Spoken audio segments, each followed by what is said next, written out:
to the first time we came here. Oh, Paimon remembers. Nahita's consciousness had been trapped by the doctor, but we Good followed thing the someone clues she left remembers. behind to help her. So much time has already passed since then, and it seems Sumeru's changing for the better now that Nahita's in charge, right? Paimon just hopes this peace will last a long time, and then Nahita won't have any more new problems to deal with. Yeah, guess you're right. We somehow always find ourselves right in the thick of it. Who knows what will happen next? Come to think of it, maybe it's all because of you. Maybe you're just a magnet for trouble.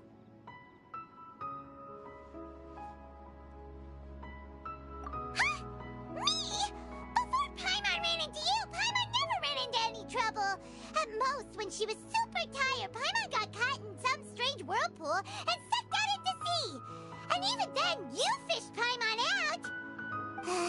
Anyway, for Nahita's sake, maybe we should think about heading to our next destination for now. Ah, look who it is. Running into you in a place like this? I can see you two still love wandering around. Oh, it's Dia! Since when are we just wandering around? We're usually taking care of some serious business. Even though it may have nothing to do with our journey. But never mind that. What brings you here? I just finished a commission in the desert for a usual client of mine. Nothing too interesting. Just escorting a shipment of goods. I'm on my way to report back. That's when I saw you two all the way over there, chatting away. What were you two talking about anyway? Huh? You serious? Can't say I saw that coming. But you are travelers after all. I guess you'd never stay for too long in one place. Bumping into you like this will become a rarity. I'm starting to feel sad just thinking about it.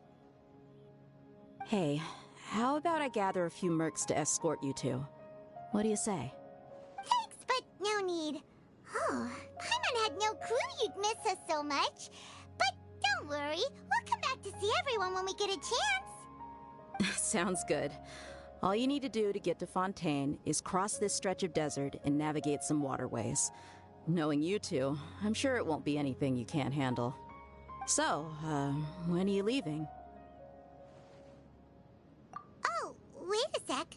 Paimon just remembered there are still a few dishes in Sumeru that Paimon hasn't tried yet. Now, where's that list Paimon made?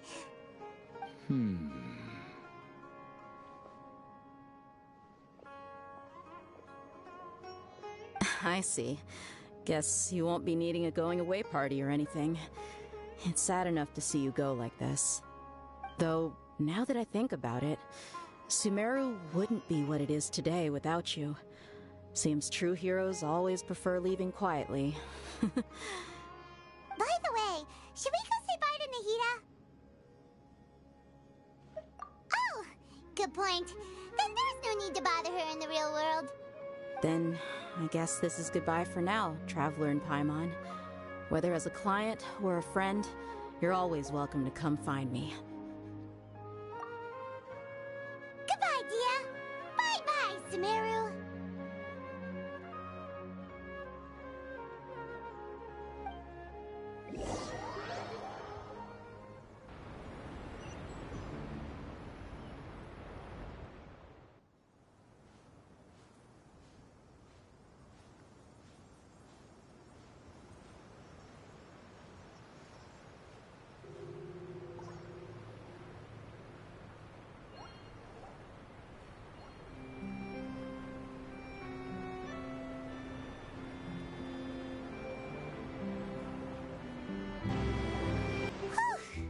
After crossing all that sand and water, we finally made it!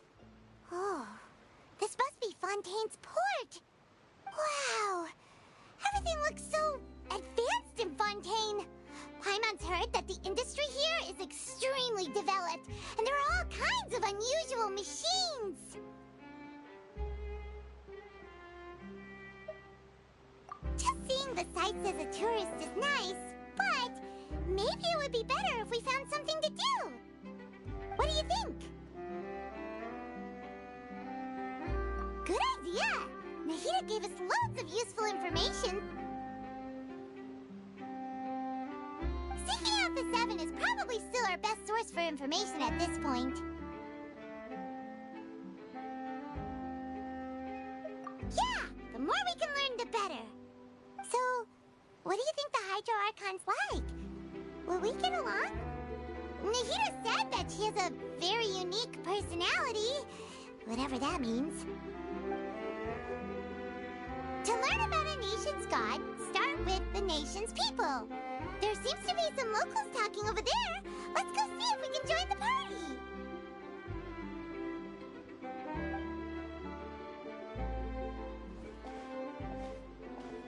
If you ask me, it's a tragedy how things ended for him. Clearly, he was a pretty decent person. Yeah, I didn't expect that kind of ending for him. I thought he would at least fight on a little longer for his family. I was expecting a sudden plot twist, but it's a pity that it never happened. Still, his story is quite the tearjerker.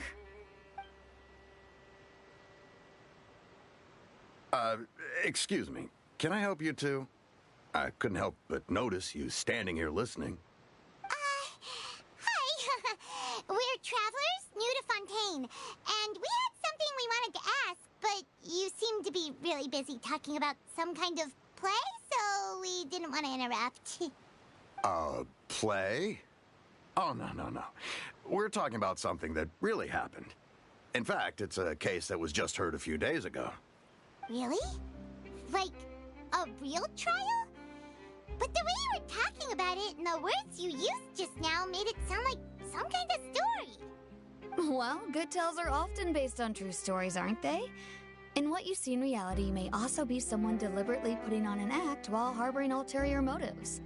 Whether something is true or not simply isn't that important. The main thing is whether the story being acted out on the stage is splendid enough. Oh, but it looks like you're not from around here. You probably don't know that the Fontaine Court of Justice is called the Opera Epiclese, or more commonly known as just the Opera House.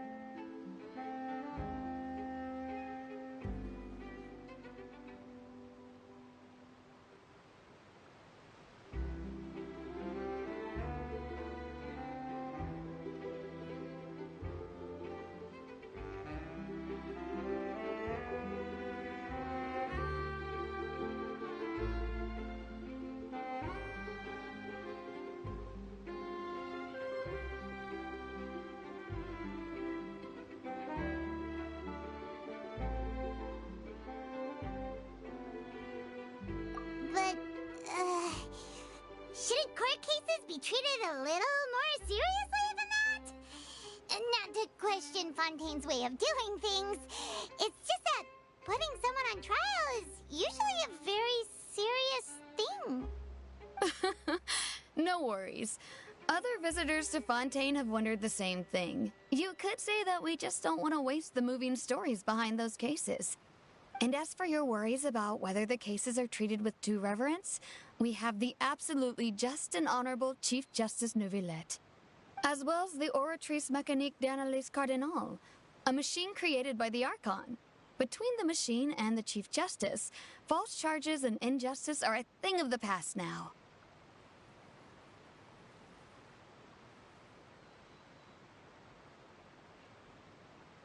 Oratrice? Is it some kind of machine, too? Oh, Paimon's curious. We should check it out if we get the chance. Wait, Paimon almost forgot to ask you our question. Do you know what we should do if we want to meet the Hydro Archon?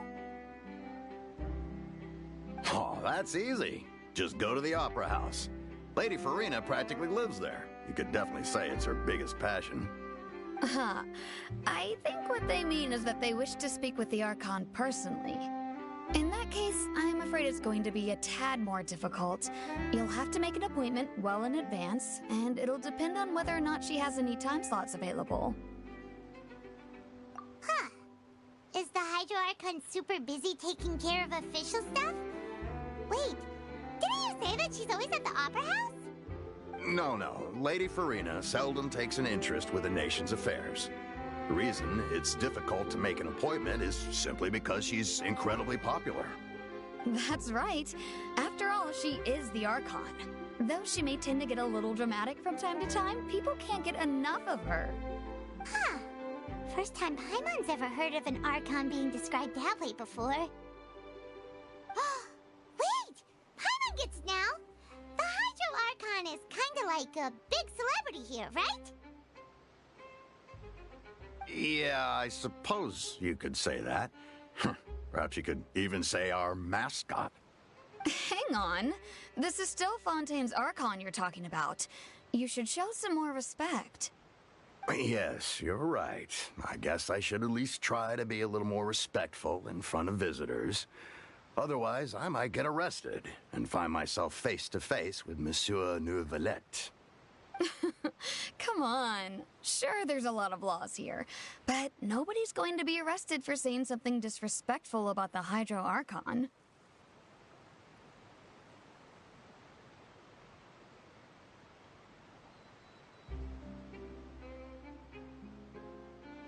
Alright, I think we get it. Thank you! At least we now know that we can find the Hydro Archon at the Opera House. But who knows how long making an appointment will take? Guess we could have a look around the city in the meantime. Hey! What are you looking over there for?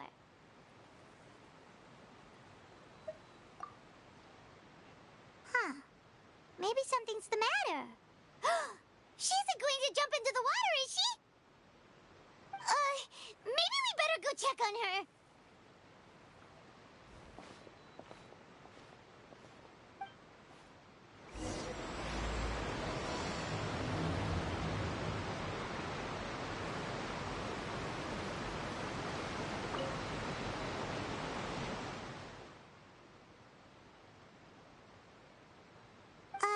Hello there. Excuse me. Are you all right? Huh? I'm fine. Thanks. Oh, okay then. We just noticed that you seem to be worried about something. About many things, actually. But there's nothing I can do but just keep my troubles to myself. I was just reminiscing about a place my brother and I would play when we were kids. It was just atop that hill over there. See? You're pointing at the sea. Wait, are you saying that you and your brother lived in the water? Though people call the waters around Fontaine a sea, it's actually just an inland lake that's filled with fresh water. And no, I can still see that hill clearly in my memories. Now, it's been completely submerged. He would skip and jump, tossing sand in the wind.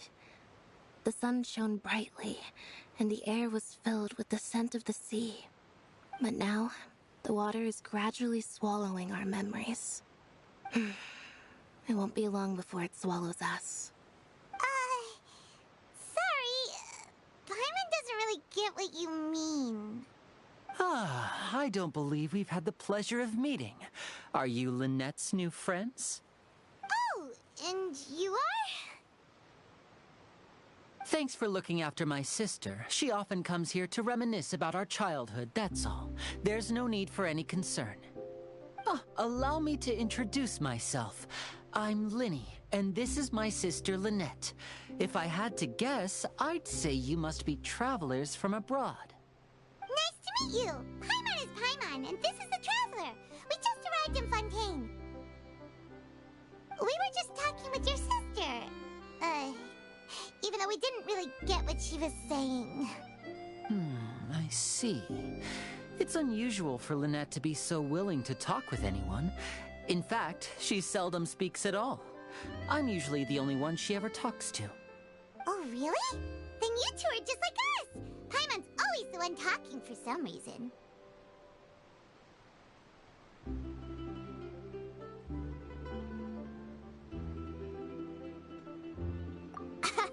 So that's how you think it is? I also think my brother can be too talkative at times. Seems you were right, Paimon. We are quite similar.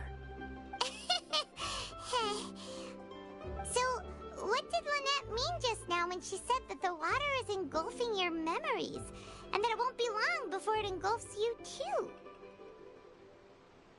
Oh, that.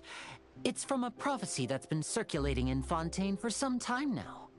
Well, I suppose prophecy isn't exactly the right word, because that implies a certain amount of uncertainty. There's no doubt about what's happening in Fontaine now. Where to begin?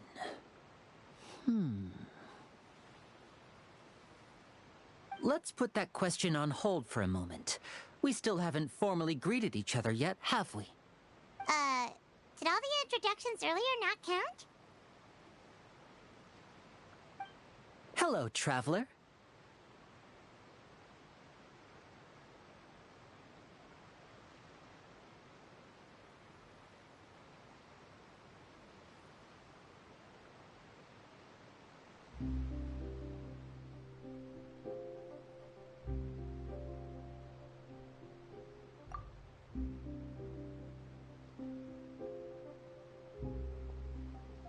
And hello, Paimon. Hey! Why didn't Paimon get a handshake? You're not poking fun at Paimon, are you? Please, don't take offense. Just consider it a sort of etiquette we have here in Fontaine when making new friends. You should remember it. It might prove useful. Oh, all right then. Well, Paimon's just happy to have a local friend now. By the way, we were just getting ready to go to the Opera House to meet the Hydro Archon. Would you be able to show us the way? So you're going to see Lady Farina? No problem at all. In fact, I was planning to go to the Opera House later myself. I'll gladly take you once I finish things here. Please follow me.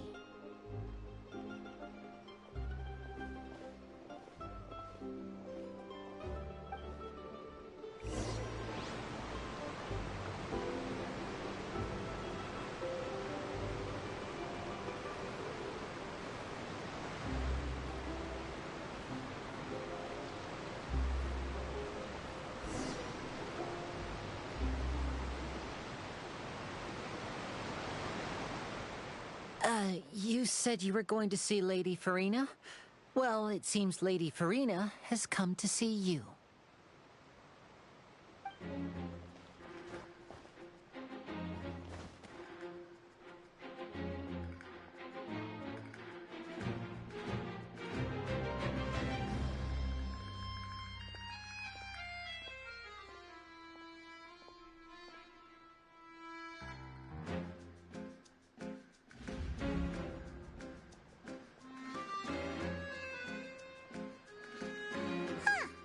So, she's the Hydro Archon? But how did she know we were looking for her? My dear people, rich and poor, those with cup in hand and those with nothing at all, raise your glasses in celebration. If you don't have one, then just raise your hand in lieu.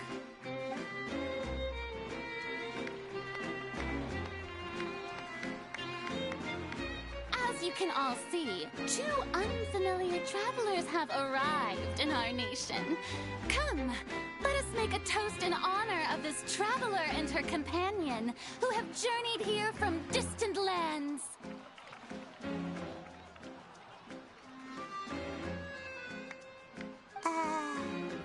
Is she talking about us?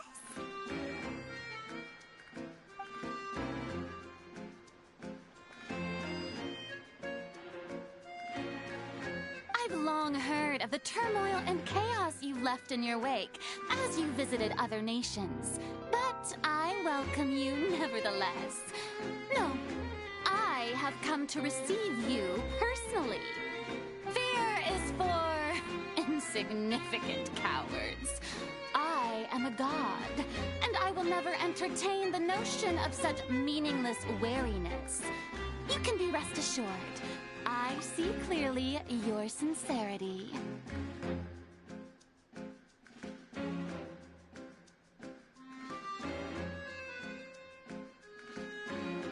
Of course, seeking an audience with me is the most sensible thing to do. It will allow you you to truly behold my power and witness my authority. Intelligent people always gather under the correct banner. I, Focalor, hereby welcome you to the nation of Hydro and acknowledge the value and significance of your trip. Now, you may rejoice in this. Yeah, Paimon still can't believe it. Feels like we've only been here for a few minutes. But the Hydro Archon's entrance was, how should Paimon describe it? A little over the top? Miss Hydro Archon? How did you know we were coming? I see. As Outlanders, you inevitably lack even some of the most basic understanding.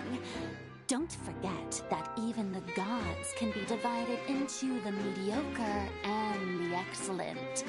I suppose it's only natural for you to be awestruck by my abilities. You had best stop and consider. Do you really have the noble qualities and etiquette necessary to communicate with a god? All it takes is a flick of my finger for me to know everything about you. Whoa, talk about sounding high and mighty.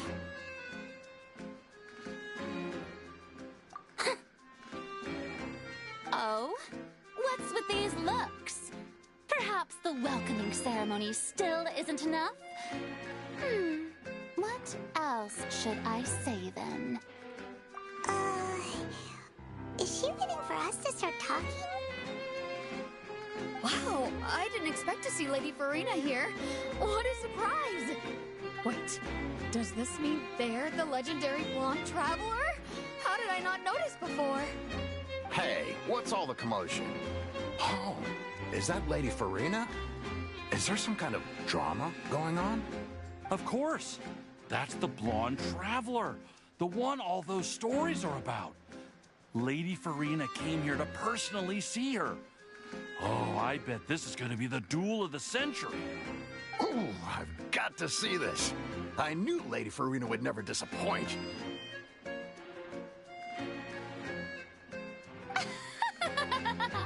Yes, but don't get too excited now.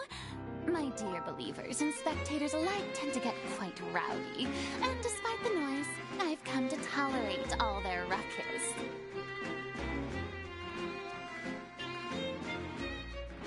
You may consider this my reward to all of you.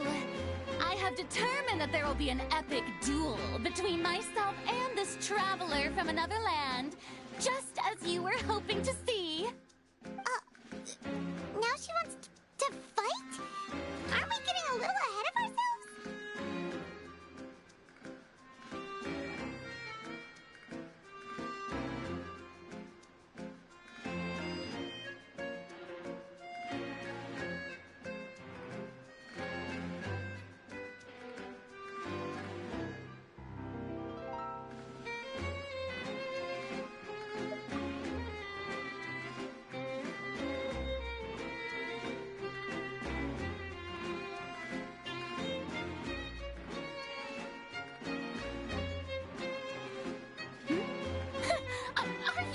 Afraid? Might I remind you that this is a duel against the divine? What are you trying to do, traveler? Provoking a god in front of her people? Stand down, Clorend.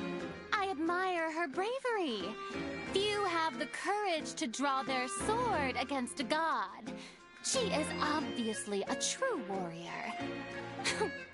Unfortunately, people nowadays only crave to be thrilled, and a mere duel will not slake their thirst for excitement. Huh. Yeah, she's right. Just a duel wouldn't be all that interesting. On Araneus, criminals are always requesting duels to defend their honor. I'm getting a bit old, to tell the truth. You see. Then, as the god of justice, I shall face this traveler in another kind of duel. A duel in court! Whoa, all right. Now that'll be worth seeing. Right. This is Fontaine, after all. Such a grand opera house. It would be a pity not to use it. Why do you care so much about the crowd's reactions? Seems you've spent a little too much time in the opera house. Besides, how exactly do you plan to have a duel in court? You mean you're going to put us on trial?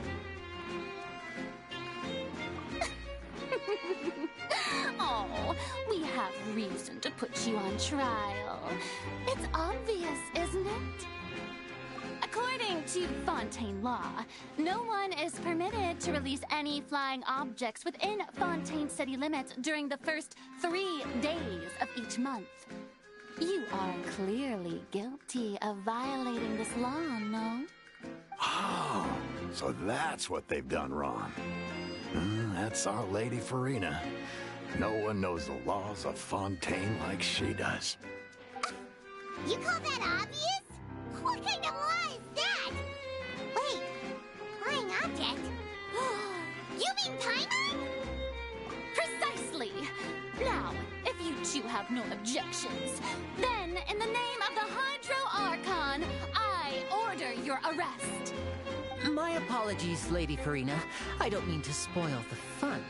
But if you would allow me to interject, I don't think that Paimon here meets the definition of a flying object. You tell her, Linny! Finally someone who's not crazy. How could anyone call Paimon a flying object? Ah, great magician Linny, my beloved citizen. I'll permit you to object, but how exactly do you plan to prove your claim? As a magician who just rained on your parade, I naturally should shoulder the responsibility of saving the show. So, with such an audience gathered here, allow me to perform a trick for everyone.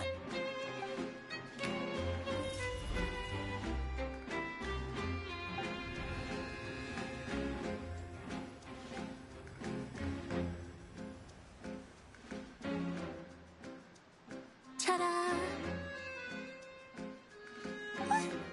What's that on Paimon's back? Hey, when did you do that?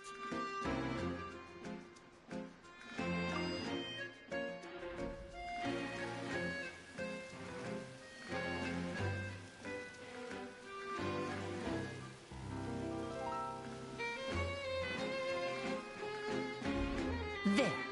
As you can all clearly see, Paimon should be classified as, well, something like a balloon. This rope has been in the Traveler's hand all along.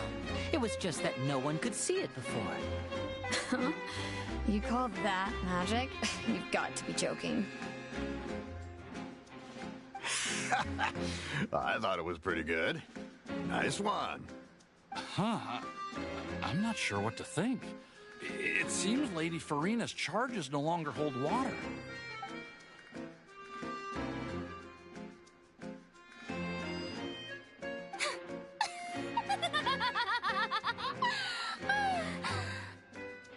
Amusing. Very amusing, Linny. Just the sort of unexpected twist that I enjoy. With you here, today's performance can finally be called complete. Performance? You see all this as a performance? In which case, consider the matter of your trial resolved. The god of justice will not bring charges against an innocent person.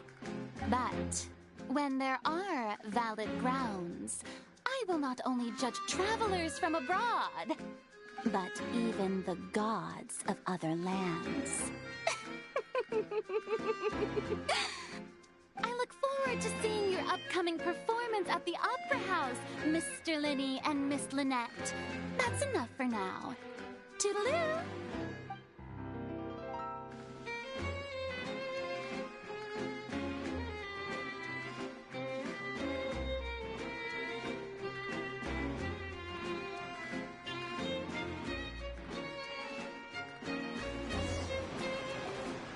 And just like that, she's gone.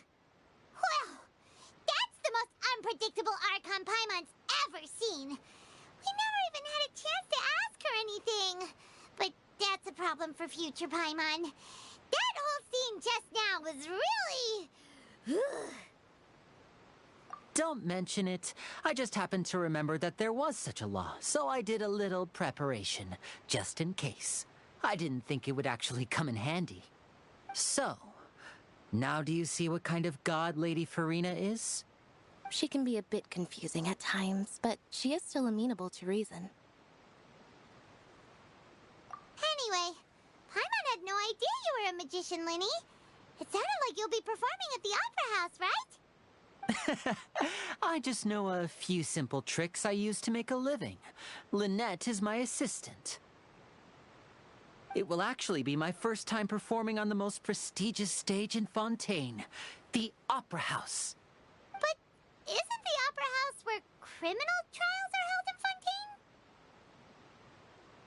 Fontaine? When there are no public trials being held, the Opera House hosts a variety of other performances.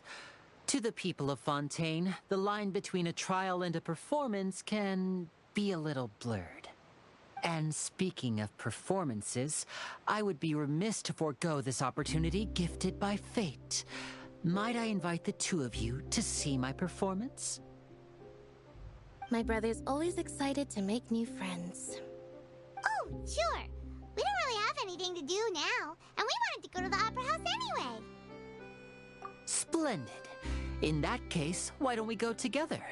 I'll show you the way. I just have something to take care of first. You really mean it? Then I'll take you up on your offer. This is a magical item known as a magic pocket. Perhaps you can help me distribute them to the people here. Huh? What are they going to use it for? About that... You asked me before about the prophecy, right? Let me start by telling you a little more about what it entails. I'm not sure exactly when it began, but a prophecy has been circulating around Fontaine. It says that every person in Fontaine is born with sin.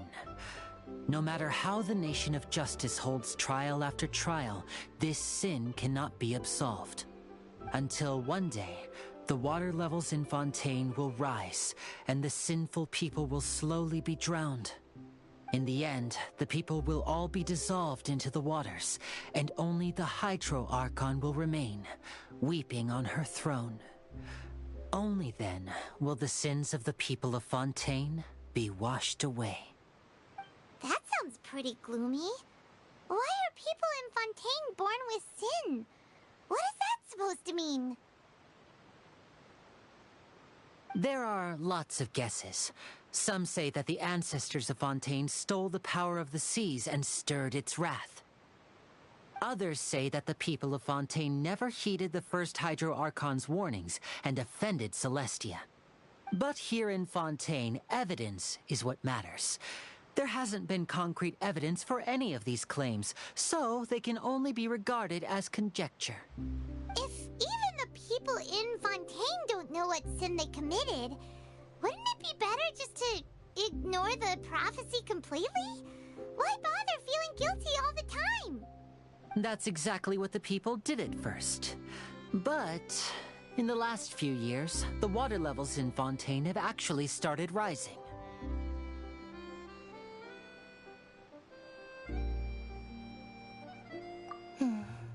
Many places have already been completely submerged, and now lie beneath the sea. Many people carry on with their lives as before and shrug it off as a natural phenomenon. But my family and I think that the people of Fontaine shouldn't ignore the possibility, which would end up sentencing them to death. We hope that at least the people who reside near the waterfront can move away before it's too late. So, we've started distributing magic pockets to them. As a magical item, these magic pockets have astonishing capacity. I'm sure they will come in handy when people are moving their belongings. Oh, Paimon gets it! It's like preparing for a rainy day! But this is more than a bit of rain. Perhaps only absolute power could ever contend with such a catastrophe. But who knows? We're just tiny specks in the grand scheme of things. Now, if you'd like to help, then please give these magic pockets to anyone nearby. Be sure to convince them to take it, regardless of what they say.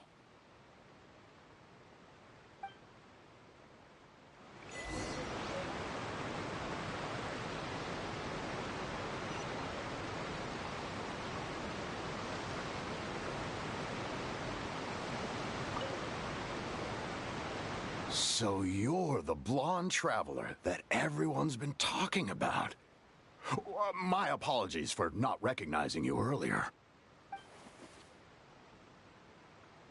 Oh, a magic pocket? Seems you really thought of everything.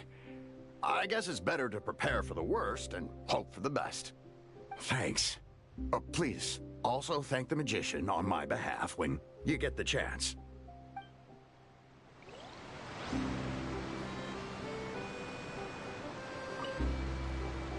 What's this?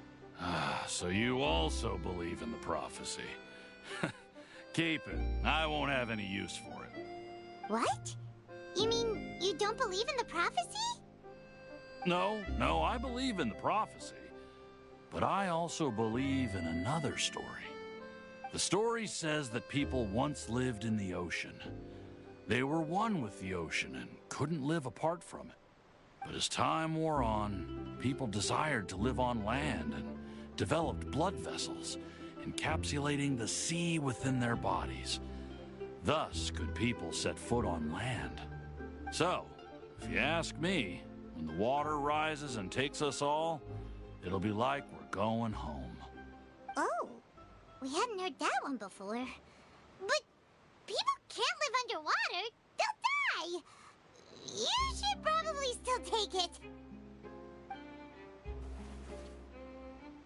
All right, I'll take it. I guess I just feel that being dissolved into the water doesn't necessarily mean death.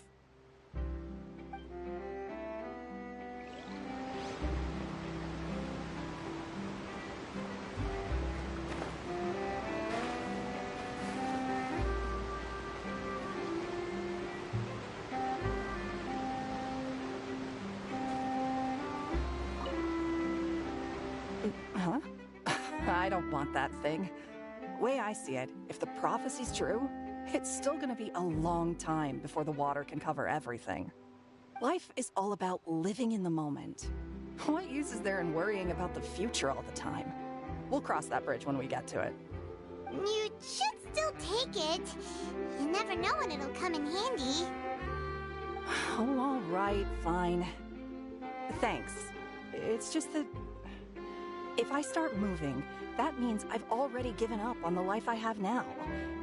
I'd really rather not.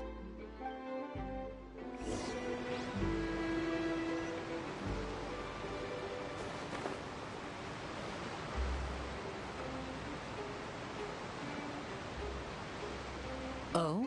You already handed out all of the magic pockets? That was fast. So, what did people have to say? I bet you heard some, interesting opinions. Yes, but that will change once disaster strikes. I know they'll change their minds, so it's only right to help them prepare. Is there anything else you need to do before we leave? Yes, one last thing.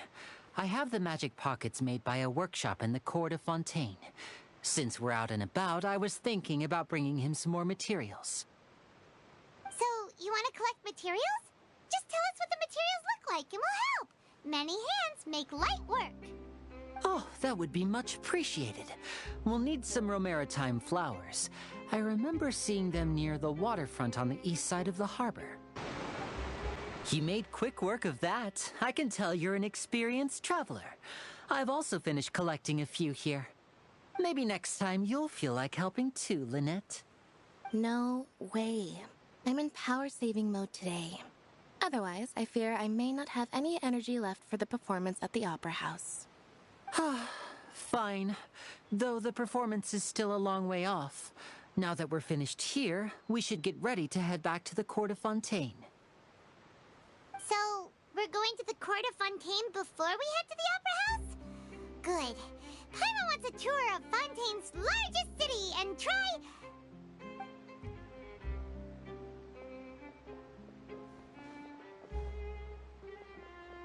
Wait, shh. Have you noticed that person over there? The young girl. Huh? What's wrong with her? Paimon didn't notice anything. She's obviously a thief. Magicians and thieves practice similar methods. We divert attention, and a distracted audience is one that won't discover what you're really doing. Watch her movements carefully.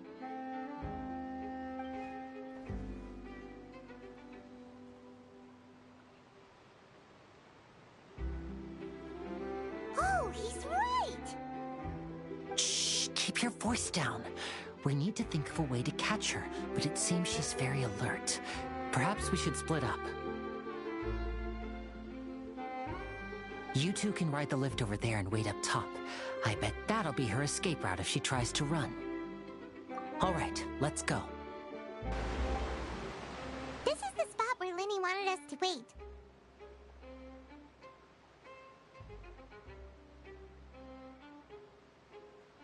Oh, look! Isn't that her?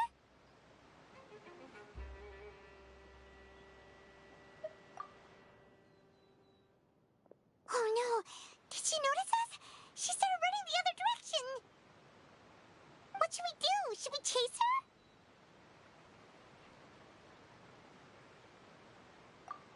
You're right. She might also be trying to lure us away.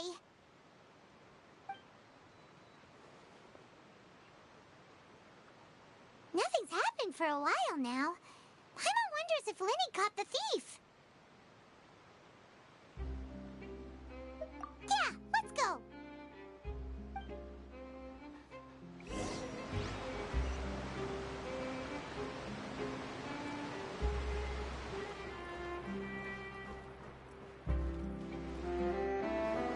Are you sure that's all she took?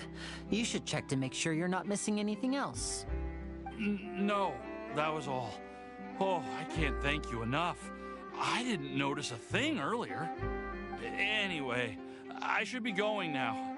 Thanks again. Oh, were you returning what the thief had stolen? That's right. Pity I wasn't able to catch her. She distracted me by dropping the thing she stole on the ground.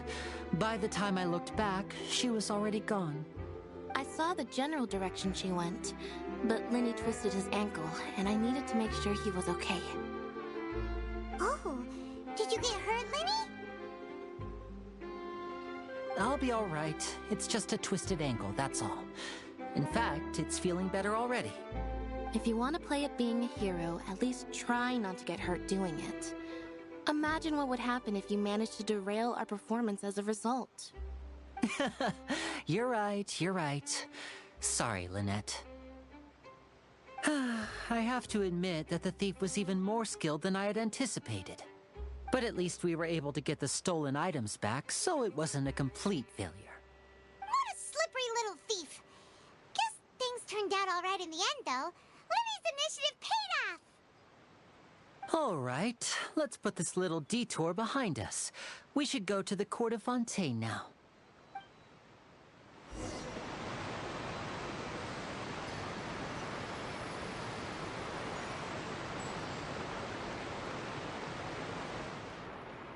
The lighting was perfect when I took these photos.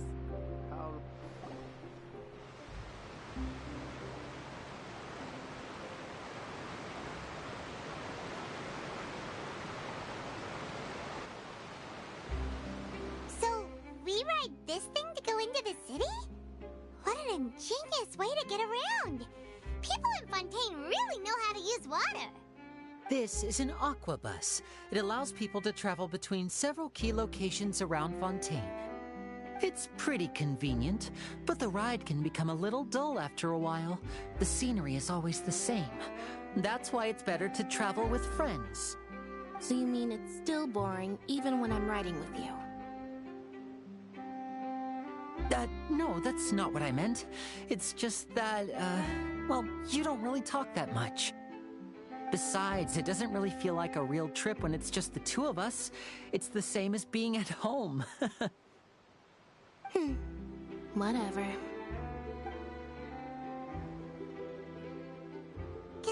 it's like to be an older brother. It's about time for us to leave. Let's get on board.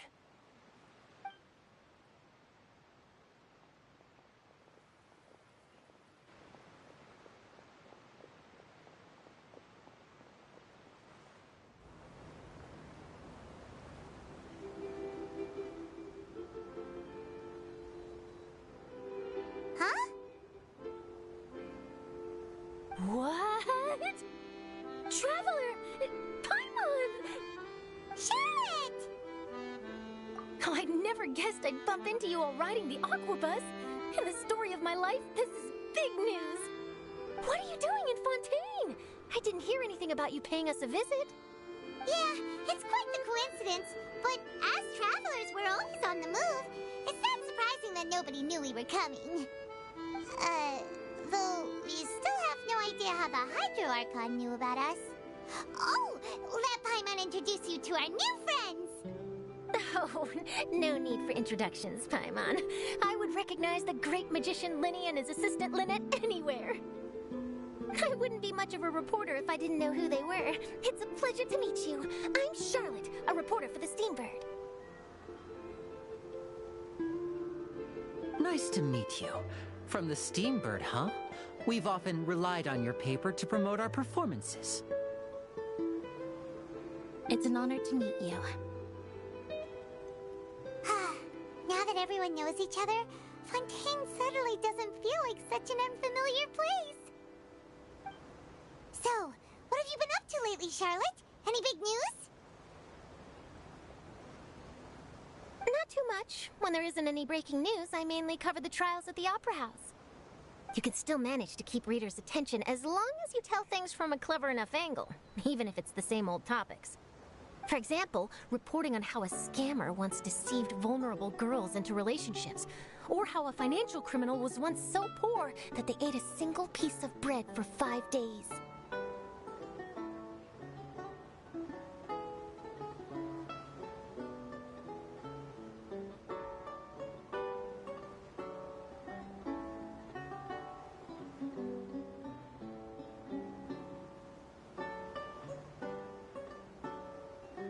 You're right. Seems you know me pretty well. What I'm really after is exclusive, sensational news pieces that could shake the country. These smaller stories are a waste of my talents. Oh, I just remembered. I've been following a case lately. Well, a series of cases, actually. You mean the serial disappearances of young women case? That's right. These stories are the talk of the town right now, and it's probably the most mysterious case we've ever seen. If I'm the first with a draft ready to publish when the case is finally cracked, and it's the headline story in the Steambird, oh, when that happens, I bet all the other reporters will shed tears of envy. I've already gathered all kinds of materials. I just can't wait for the truth to be revealed. So, what is the serial disappearances of young women case? You mean the culprit hasn't been found? That's right. The first missing girl case happened almost 20 years ago. And ever since, after a period of time, another girl disappears. What the cases have in common is that the girls are all of a similar age, and that they've all vanished without a trace. But the scariest part is that to this day, none of the girls have ever been found. Many suspects have been arrested over the years in connection with this case, but shortly after each arrest, another disappearance would always happen.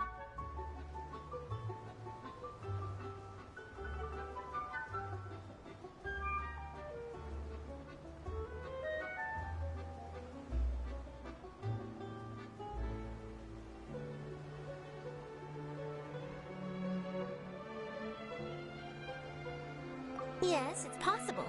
But either way, I believe that every case has some precise truth behind it, waiting to be exposed. Yes, I agree. And at the very least, the family of those missing girls deserves some sort of explanation. I just imagined for a second what I would do if Lynette were to suddenly disappear. I'd pay any price to get her back, and then find a way to track down the culprit. Please don't imagine that, Linny.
Well, I really enjoyed chatting with you.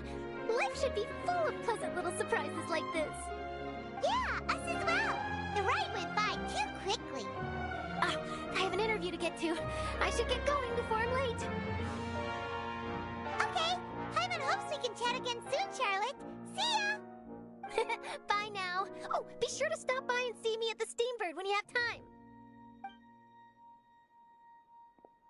What a tough job. Always running around and interviewing everyone. Well, where should we go now?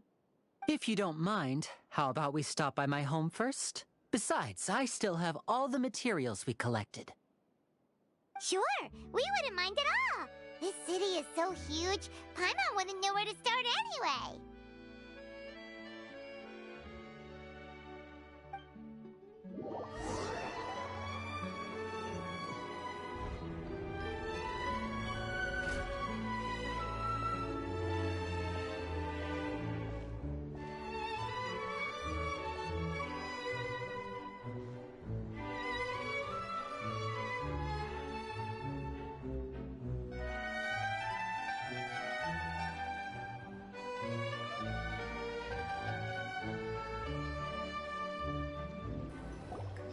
This is our current abode.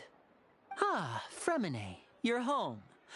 Where did everyone else go? I have some new friends that I would like to introduce. Oh, they all just went out a moment ago.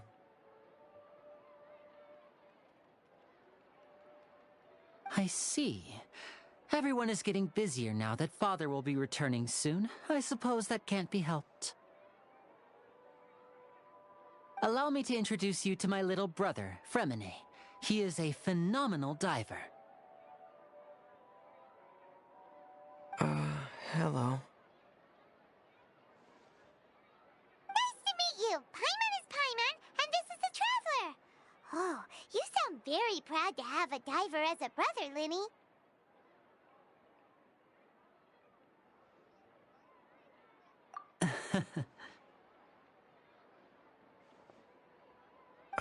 Linny, could you come here for a moment?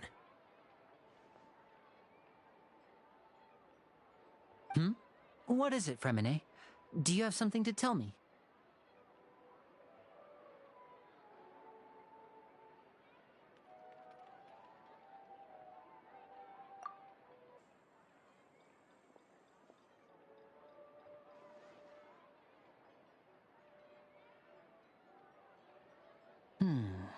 Okay, I see. Is everything all right? Oh, it's nothing. We were just discussing a little housework. Sorry for the interruption. Oh, before I forget, the Traveler and I collected more materials to make magic pockets. Were you able to get any, Fremine? Yes, I went diving and gathered lots of materials. I was about to give them to you. That's our Fremine, always quick with the underwater work. All right, I'll take these to the workshop.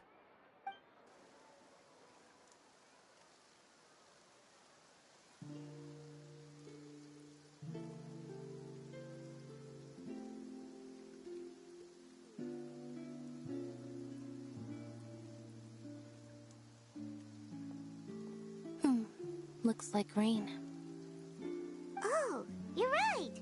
But wasn't it clear and sunny just a moment ago? Fontaine's weather sure is weird. I'm afraid that's just how it is here. It often rains on days where there are trials being held in the Opera House, but don't worry, it'll clear up soon enough. What's wrong, Fremine? There's a legend about the rain that I tend to believe. It's said that a dragon of water once resided in Fontaine. Though we don't know where the dragon went, every time it weeps, the skies will cloud up and pour out rain. When I was a child, my mother told me that if I wanted to go outside and play, I should yell toward the sky at the top of my lungs. Hydro Dragon! Hydro Dragon! Don't cry!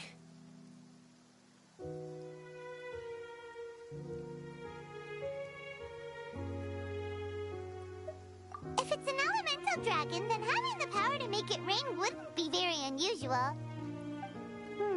Let Paimon try something. Hydro Dragon, don't cry!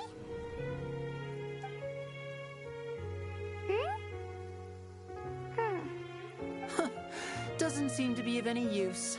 It is just a legend after all. You know, you might be a more popular magician if you understood the concept of romanticism. Or could at least play along. Sorry.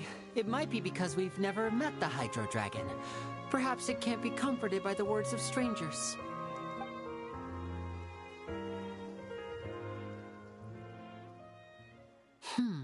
It rained for longer than I suspected. Oh, it's already getting late. Was there something you needed to do, Linny? Yeah, some preparations for the show at the Opera House. I need to find a way to catch the last aqua bus of the day. On the day of the performance, just ride the aqua bus to the island of Aeneas. I'll have Lynette meet you at the fountain in front of the Opera House.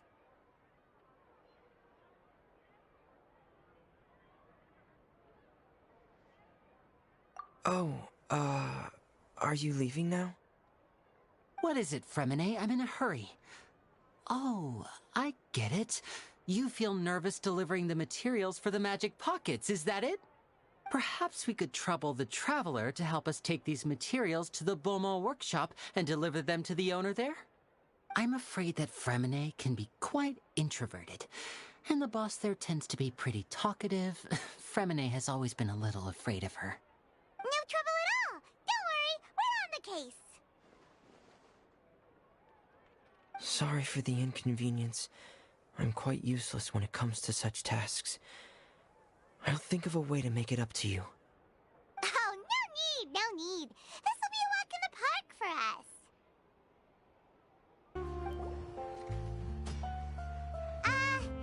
Hello? Is there anyone here?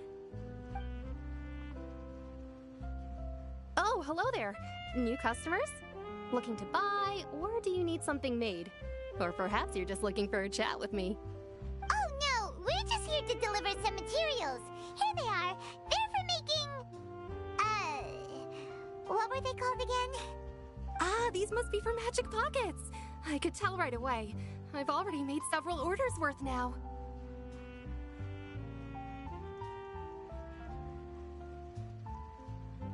No need. They've already prepaid several batches worth. When they told me what they'd be using them for, I even offered them a discount. But they insisted on paying the full amount, saying that I had a business to run. It seems both their hearts and their pockets are made of gold. Whoa. So, is Linny actually loaded? I can't say for sure, but who knows? Maybe there's good money to be made being a magician in Fontaine. Hey! Is this machine what you use to make stuff here? It looks really advanced. Why use your hands when a machine can do the work? It would be a waste not to use the latest technology, and wasting is a kind of crime. But where does a big machine like that get its power from? Well, it's a little complicated. I'm not sure I can put it in layman's terms for you. But basically, everything we usually use here in the city is powered by indemnitium. It's a type of energy that's produced from trials. Huh? How can trials produce energy? Well, I'm not completely sure of all the details myself, but basically, when a trial is in session, the Oratrice Mécanique d'Analyse Cardinale harvests people's belief in justice and converts it into energy to be used all around Fontaine. So that's what its other function is? Paimon heard that the Oratrice was created by the Archon to make judgments. But Paimon still doesn't get it. How could something unreliable like people's beliefs be turned into a stable power source for these machines?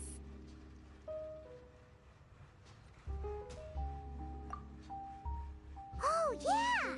So that means the Hydro Archon relies on the machine to take the energy created by belief and turn it into power for all of Fontaine, right? Even though I've never heard anyone really put it that way before, it sounds like it makes sense. Besides indemnitium, we have another type of energy called pneumosia.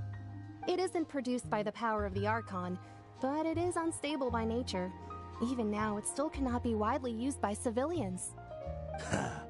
I thought I'd find you hard at work, but here you are chatting the day away. Since you're already talking, I'm sure you wouldn't mind a few words with me. You again? Didn't I already promise you that I'd have the more I owe to Confrérie of Cabriere by next month? Why are you hounding me now? Yeah, but how do we know that you won't go running off by the end of this month? I want 50% today. Wait, no, 70%. Huh? You... Seems business isn't so great for the workshop. We've already finished our job and delivered the materials. Maybe now's a good time to leave? Hey, hold on. Before you go around trying to collect payments, why don't you settle your own debts first? If Confrérie of Cabriere wants to poach clients from Northland Bank, that's fine. But I'm afraid you still owe the bank a hefty sum of mora. So why don't we work things out between us first, before you get back to your little conversation here? You're from Northland Bank. But we said we'll pay everything we owe next month. Why are you hounding me now? Traveler, Paimon! I didn't think I'd run into you here in Fontaine. What are the chances? We're surprised to see you too! What are you doing here in Fontaine? You didn't want to stay in Snezhnaya?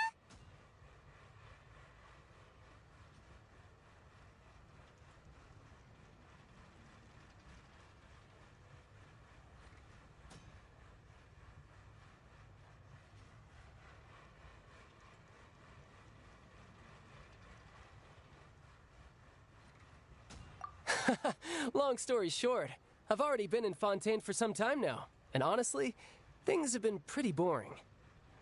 But it seems that fate brought our paths together today. Not only will I have some good friends here now, but ones who always seem to find trouble. Either way you look at it, it seems things are going to get a lot more interesting now. Pretty sure we'd want to avoid anything that you'd find interesting. Besides, our trip here has gone pretty well so far, right, Traveler?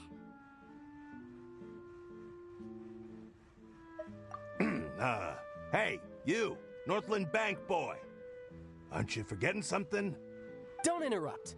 It's not often I run into the Traveler like this. Why don't you wait for me over there for a while? You kidding?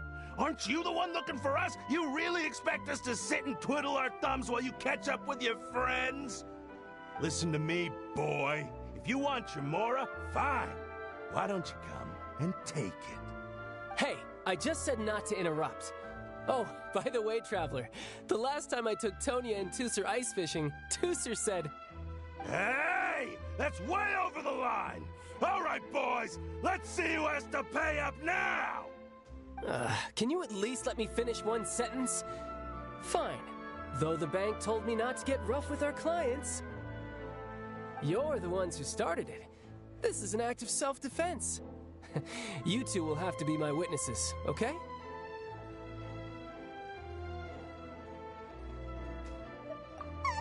I'm sure this won't take long.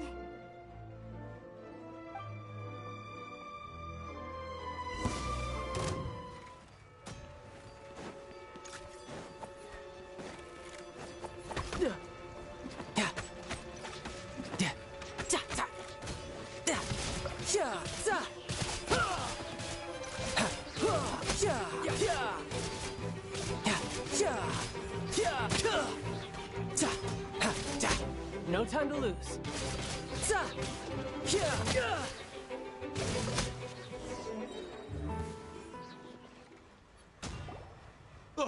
What's your deal, Brad? How are you so strong if you're just a staffer from Snezhnaya's Northland Bank? Wait, don't tell me you're... Oh, now you notice. It's a little late, don't you think? Just make sure you understand that you don't mess with Northland Bank. Got it?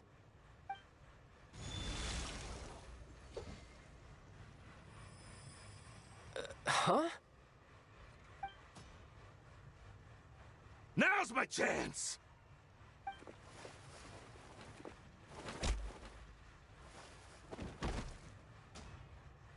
Huh. That was weird.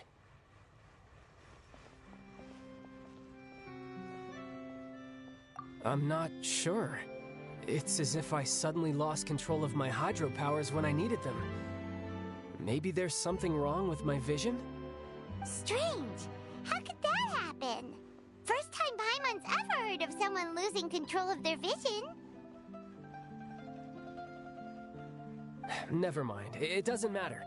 If I want to stay sharp, I shouldn't be relying too much on my vision anyway.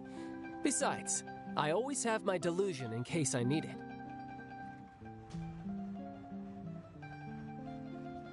So what are you doing in Fontaine, child? And don't say it's work for Northland Bank.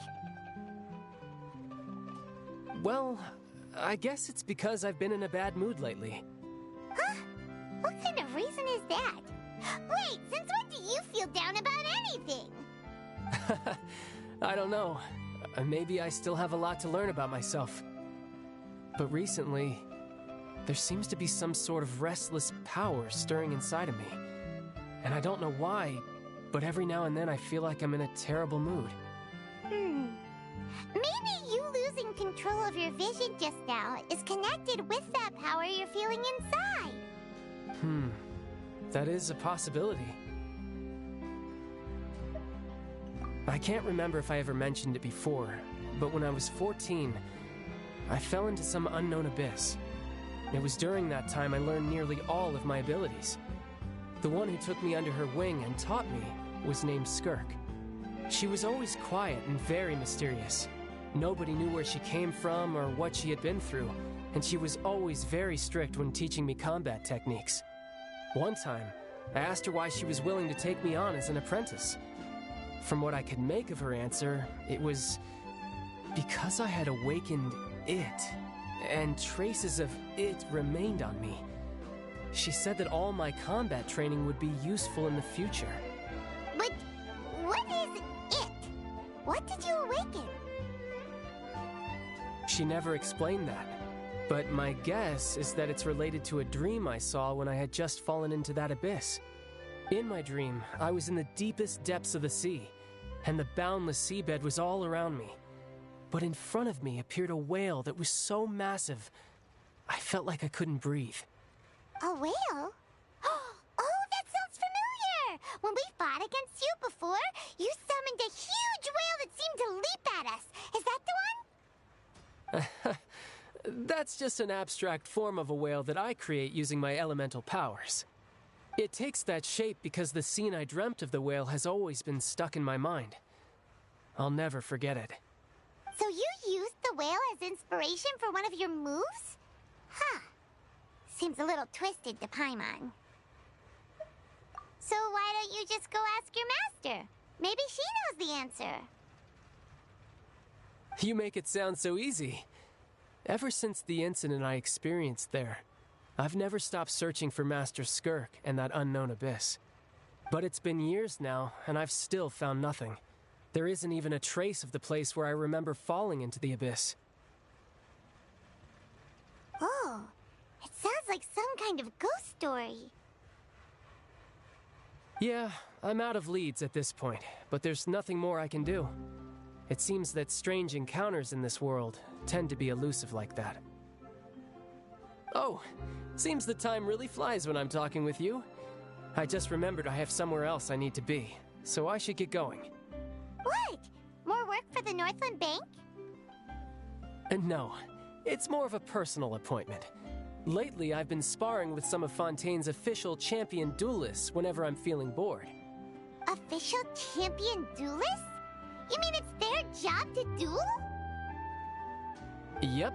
In Fontaine, before a criminal goes to court, they're given one chance to defend their honor by requesting a duel with an official champion duelist.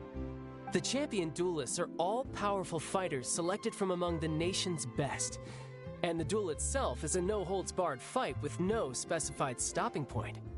So engaging in such a duel is regarded as a symbol of defending your honor. If a criminal manages to win the duel, they'll be acquitted.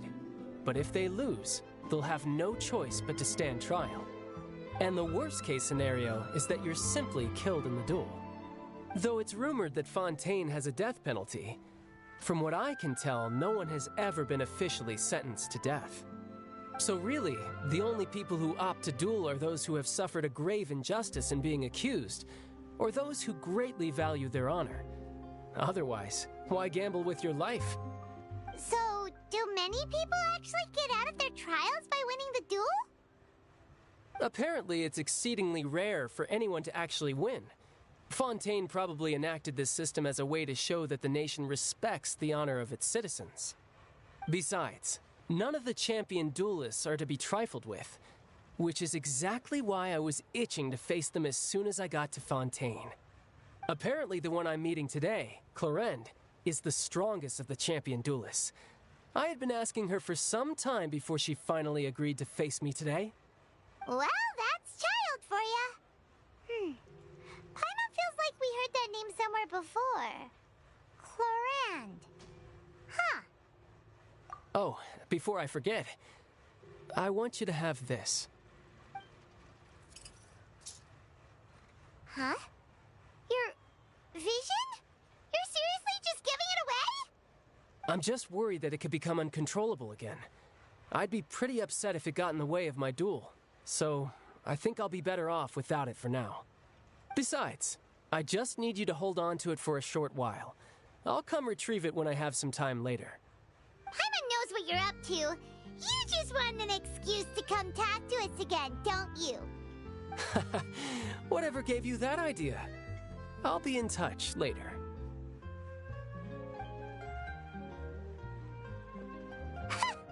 That sneaky guy. He said he's been feeling down lately, but he seemed the same as ever to Paimon.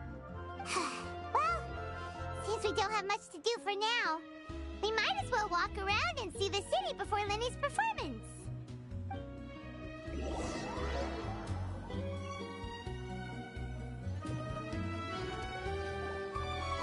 Wow!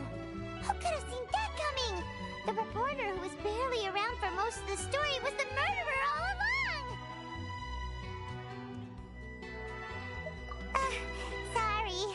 Paimon was just surprised, that's all. Paimon never saw that twist coming. The murder mystery novels here are amazing. The whodunits here in Fontaine are a lot different than the light novels you see from Yai Publishing House. Both have their merits, but Paimon thinks this style of novels are more, well, novel. It's so exciting to reach the moment when the mystery is uncovered, especially in the one Paimon was just reading. You should buy a copy and read it too. Oh, sorry about that. Paimon will be more careful next time.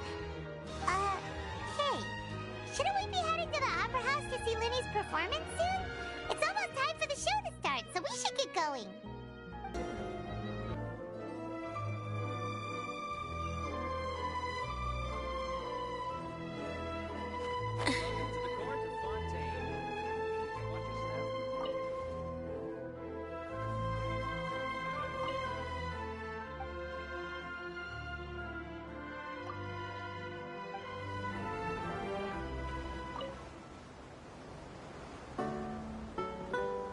Welcome to the Navia line.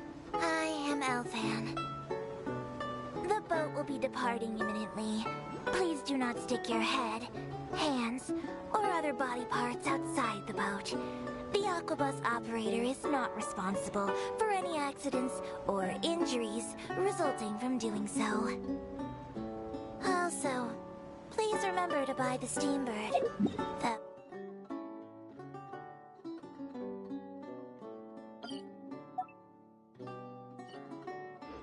I don't read it myself.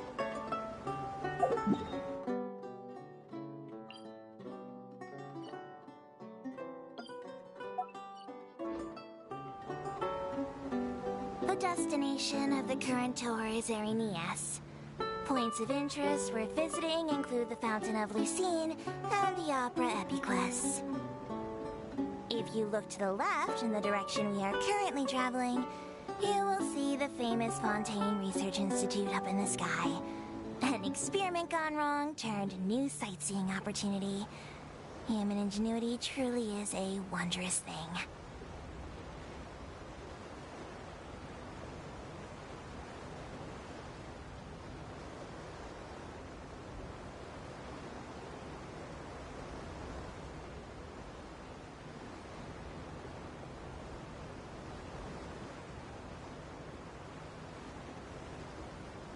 We are now approaching our final destination. Please be sure to bring all your personal belongings with you as you disembark. Even though I will take any forgotten items to the Lost and Found, the paperwork is rather annoying, as Melusine hands are not suitable for grasping pens. Please be careful when disembarking. It has been my honor to be your tour guide this trip. Thank you.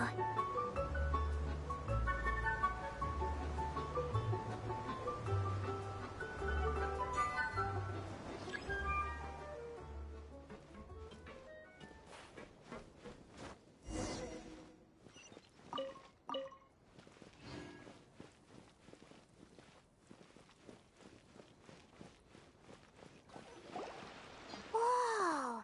Now this is fancy! The Opera Epiclese.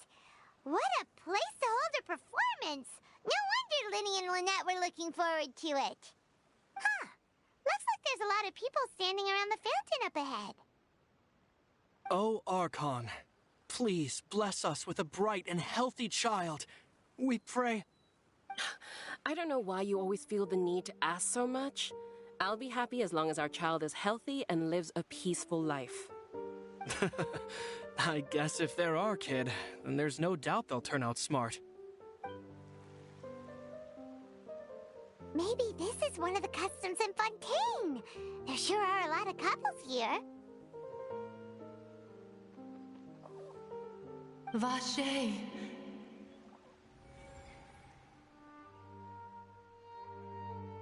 What's wrong?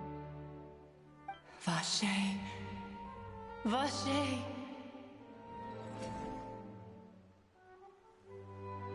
No, Paimon didn't say anything. Are you hearing things? Welcome to the Fountain of Lucine. All the water flowing through Fontaine converges here. It's customary for newlyweds to come here and wish for children. Ah! Lynette! You scared Paimon! When did you get here? Lenny asked me to wait here for you, remember? Right.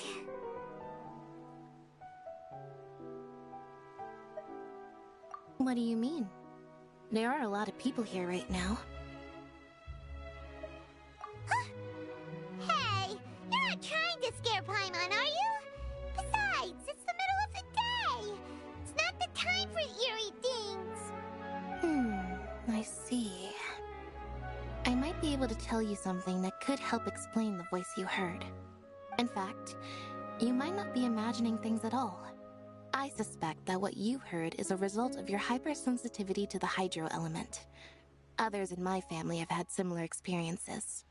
It's because of her sensitivity to the hydro element? But what would hearing a voice have to do with elemental power? When do you cry, Paimon? Wait, what? What does that have to do with anything? Just answer me. When do you cry?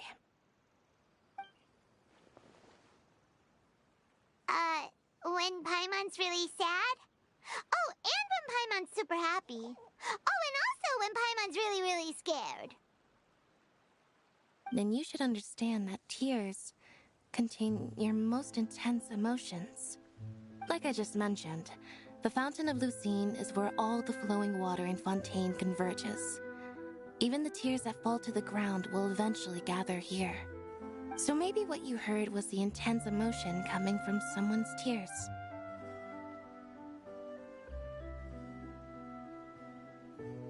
So, what did the voice say? If you were hearing their emotions, then Paimon wonders what happened to them. Rather than worrying about them, we should worry about my brother first. Don't let that calm look of his fool you. He tends to get pretty nervous just before a performance. So chatting with Linny might help him relax a little before he goes on stage. Oh, right. Let's go in and see Linny.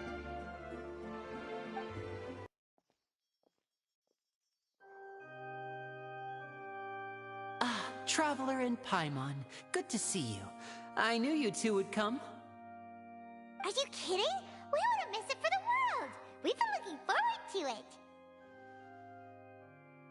it. I can tell, judging by how early you've arrived. But you're actually right on time.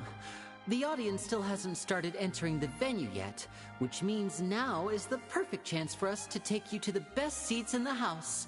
Wait just a moment. I'll fetch the tickets.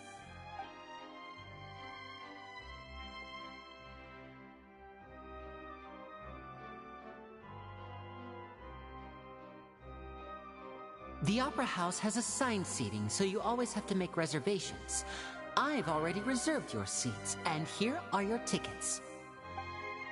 Ooh, front row seats! Thanks, Linny! Don't mention it. There's no need to keep thanking me. Hey, Linny! Could you come over here and take a look at this? Oh, I'll be right there. Seems there's an issue with the stage props over there. That's Cal, my assistant, calling me. I'll go lend him a hand. Yeah, we'll just go to our seats. You go ahead, Linny.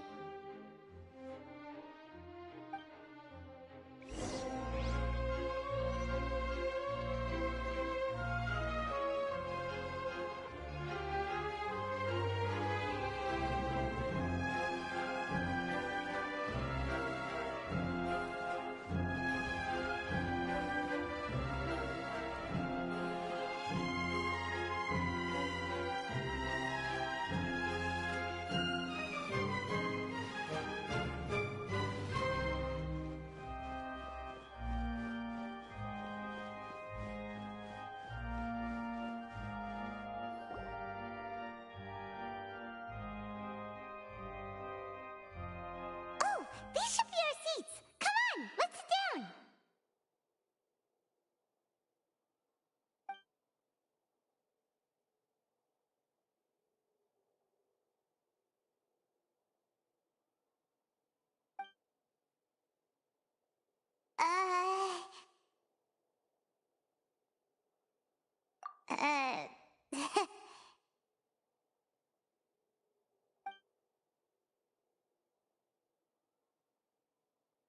Hey, Traveler.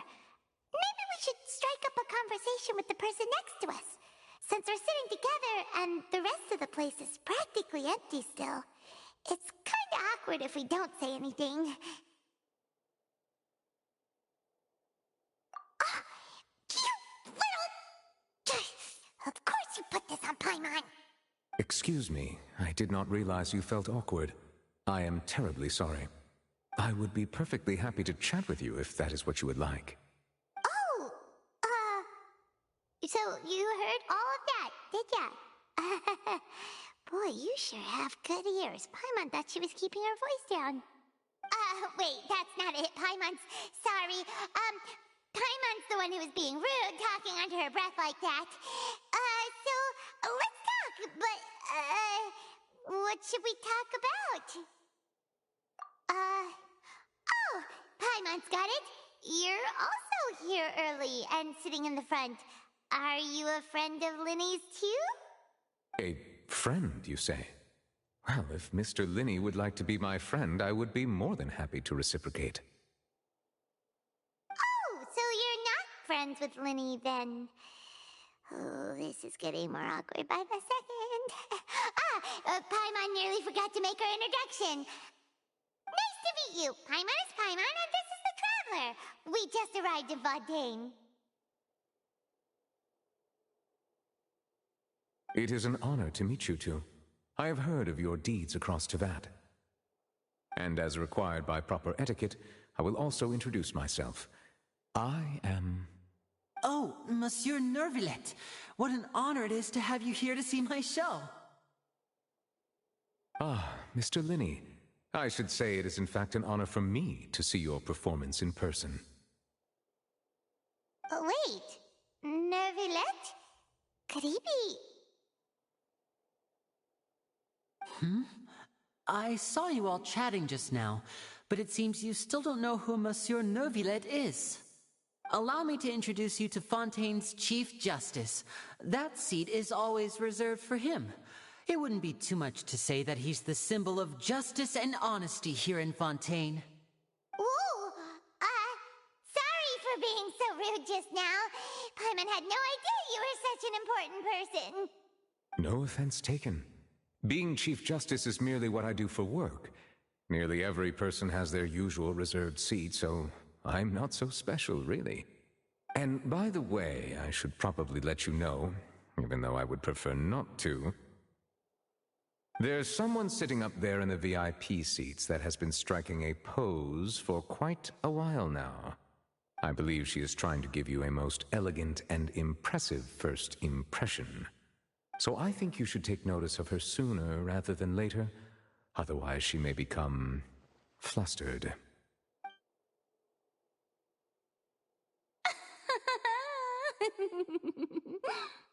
Huh? Oh, it's Farina, the Hydro Archon. She sure has a smug and satisfied look on her face. Guess she has no idea that you saw right through her act. Very good. That is for the best. No need to pay her any more attention. We may now enjoy the show. Huh? So is this what things are like between the Chief Justice and the Hydro Archon? All right, please wait just a moment longer. I've pretty much finished my preparations, and the performance will start as soon as the audience has made their way to their seats. Yay! The show's finally about to start! Paimon can hardly wait! Paimon's never seen a real live magic show before!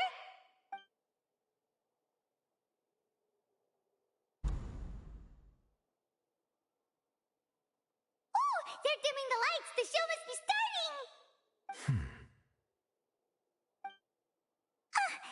Sorry. Paimon will try to stay quiet.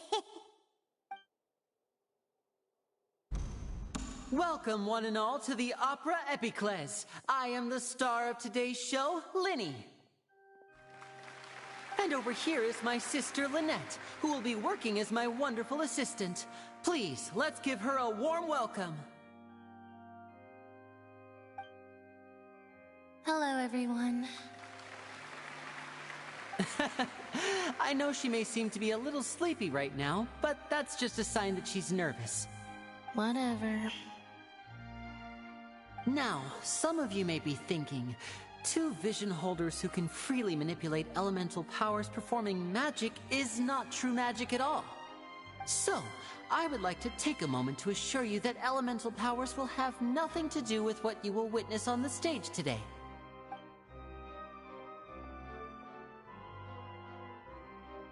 Both Lynette and myself have removed our visions for the show. That way, even the gods won't be able to help us. Oh, good point. That's what makes the show real magic. Now, without further ado, let the show begin. Lynette will now exit the stage to make some preparations. I know you might miss her, but don't worry. She'll be coming right back on stage momentarily. Perhaps in an unexpected way. I'm sure she'll be stealing the spotlight soon enough. Oh, and before I forget, there's one more thing I should say. You never know what can happen in the blink of an eye. A magician's greatest skill is making things disappear or appear. The possibilities are endless.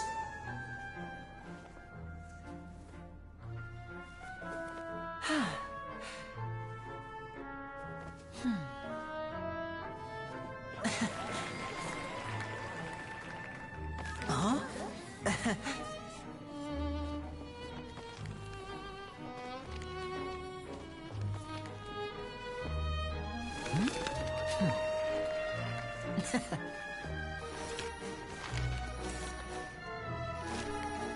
But this isn't what you came for. These little tricks, you've seen them all before. So it's time for something truly extraordinary, don't you think? This one's a little tricky.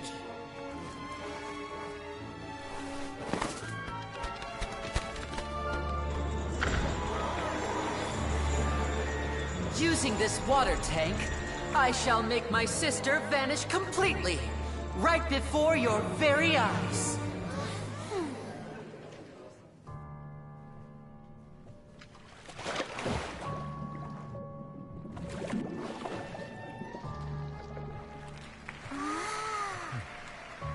It's actually quite simple. She'll just turn into air bubbles and float right out of the top.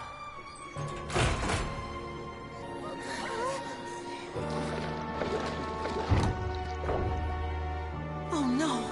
I told them to check all the props carefully. With the lid on, even air can't escape. An amateur magician would be getting very nervous right around now. Luckily, it's me on stage, so let me show you what a true virtuoso can do.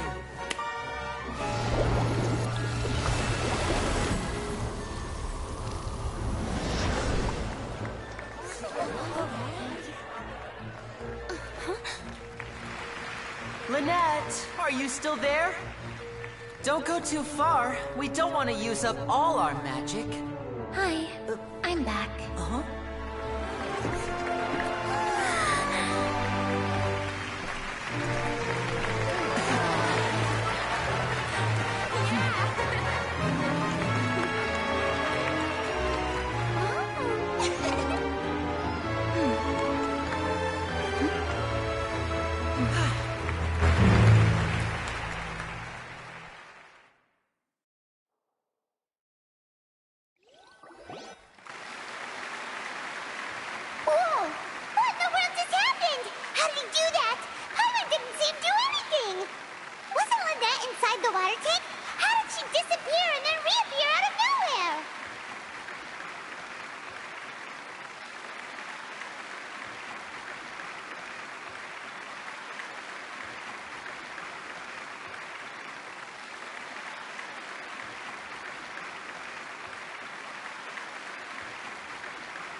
If we could see easily through his tricks, then that would mean that his skills are still lacking.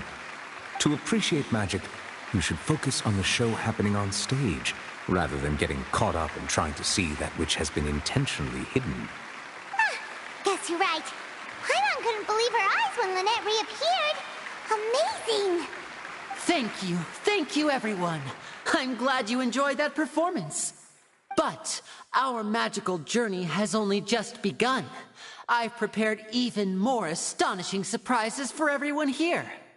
The magic of transformation and disappearance can go far beyond what you've just seen. I'm sure many of you are thinking that escaping the water tank was impressive enough, but Lynette is still my assistant after all.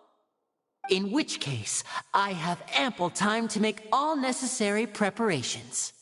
So, for my next trick, I will require the participation of one lucky audience member. Please, if my assistants could bring out the magical boxes now. There are 2 boxes, and only 2 boxes. One is here, and one is there in the aisle among the audience. I'm sure many of our clever audience members have already guessed our next magic trick. A swap! Our lucky audience member and I will each enter a magic box. After 1 minute, we will each emerge from the opposite box. Now please, everyone pay very close attention to the box you see here. Don't give me any chance to make a move. Wow! How's he gonna do this? Hey, do you think this is all magic tricks, or does Lenny have actual superpowers? The lucky audience member will be generated by this random number selector. It selects numbers entirely at random. Even I don't know who will be chosen to participate. Now then, let's begin. Let me see. Oh, row 7, seat 3. Congratulations! You now have the chance to experience magic firsthand for an entire minute. Please, come forward. My assistant will take you beside the magic box. I'm sorry, it might be a little cramped inside, but no need to feel nervous. We've carefully arranged everything for you to be as comfortable as possible. You don't need to do anything, but no matter what strange things may happen, don't come out of the box. If the magic is interrupted, who knows where you might end up? You might even find yourself in the Fortress of Meropide. Oh, okay. All right. Before I enter the magic box, there is one more thing I need to ask the audience to do. Could you all give me a countdown? Like this. 60, 59, 58. Just keep counting down. You can go a little faster or slower if you like. I won't be able to see anything in the pitch black box, so I'll be relying on your voices to know when time is up. Oh, and no tricks now. If you quickly count from 60 in just 30 seconds, then I'll be in a tough spot. Ooh! Paimon kinda wants to count faster after hearing him say that!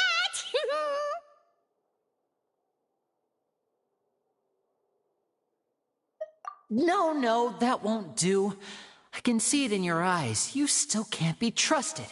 Let's practice together. Come on, repeat after me. 60, 59, 58. 60, 59, 58!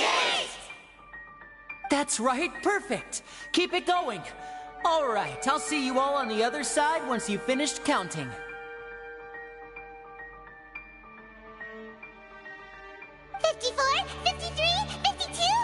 Huh?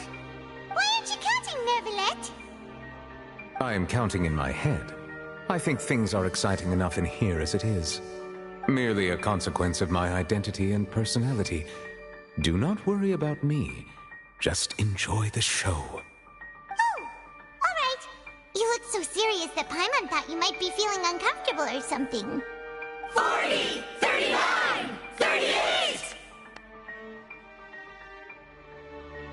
Mr. Linney, are you all right in there? Is everything ready? Yes, I'm fine. I'm just double-checking the direction of the magic. It would be a disaster if we get sent to the wrong places. For example, mid-air right above the audience. Even though he's saying that, Lenny doesn't seem nervous at all.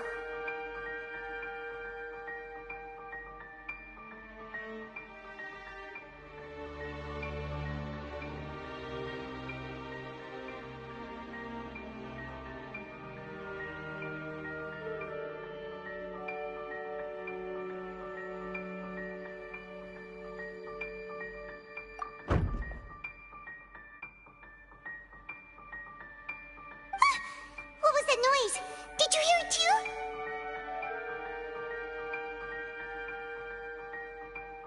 Not sure. Anyway, it doesn't seem like anyone's worried about it. 25! 24! 23! What's wrong, Mr. Linney? I can still hear you moving in there. I seem to have accidentally knocked over a decoration. I'm trying to fix it, but it's pitch black in here. I can't tell left from right. Never mind the decorations. There's no time for that. The show is what's important. No, that's unacceptable. I want my show to be perfect. Don't worry, we still have 20 seconds. Hear them counting? 19! 18! 17! It seems things aren't quite going as planned. I apologize, everyone. It feels like you're all starting to count faster, but that's all right. I know it can be tiring to do such a long countdown. 10 seconds and change is still plenty of time. 10! Almost there now. Whew. Swapping two people is harder work than you might think. Even a master magician like me can't guarantee I'll get it right the first time. Hey, wait! Is this the back one? I can't tell. They both look the same inside. Huh? No, that's not it. I'll try again. 7! Hey, slow down! Honestly! 5! 4! 3! Whoops! That doesn't count! 0!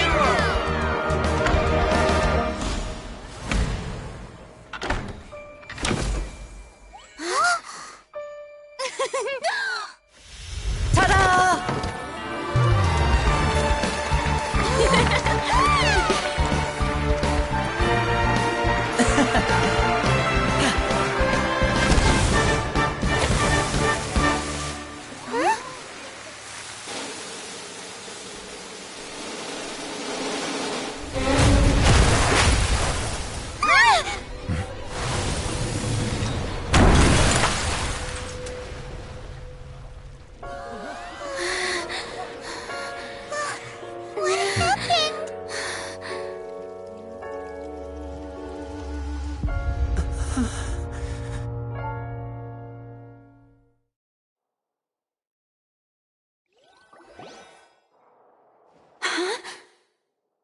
this part of the show? Mr. Lenny, you're going to use magic to fix the stage now, right? What happened? Oh no. Maybe this isn't part of the show. The girl was still in that box, right? This performance is over. Medical staff with me. Guards, secure the scene and detain all the performers. Seal the exits. No one is allowed in or out at this time. Yes, that's right. If this was just an accident, then we must investigate the cause. But if this was all part of some scheme, then those accountable will not escape the judgment of the God of Justice. No need to be alarmed, you two. We'll get to the bottom of this soon enough.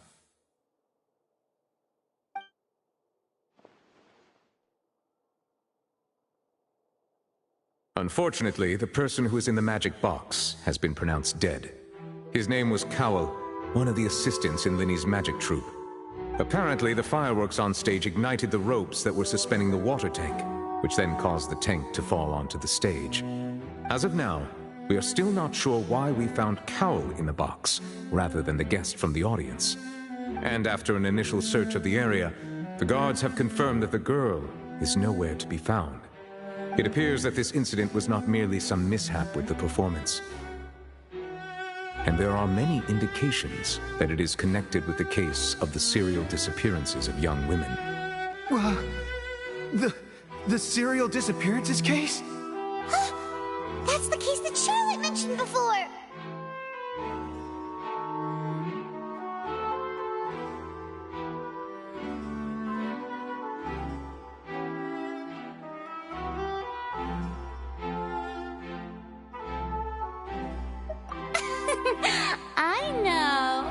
I know the truth. I can see through the whole thing. Really, using such a shallow and obvious mystery as his finale. Did he really underestimate us that badly?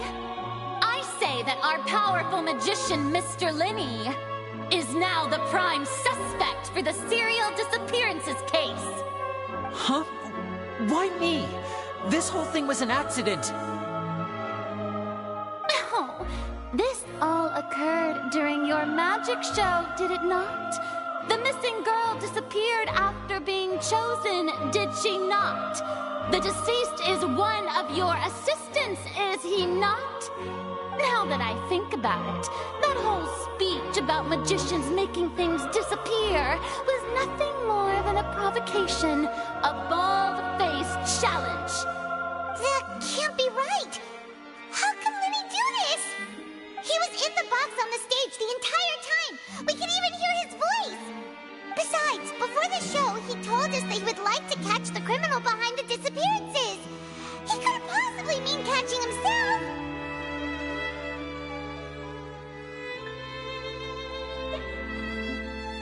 Save discussion for a later time, please.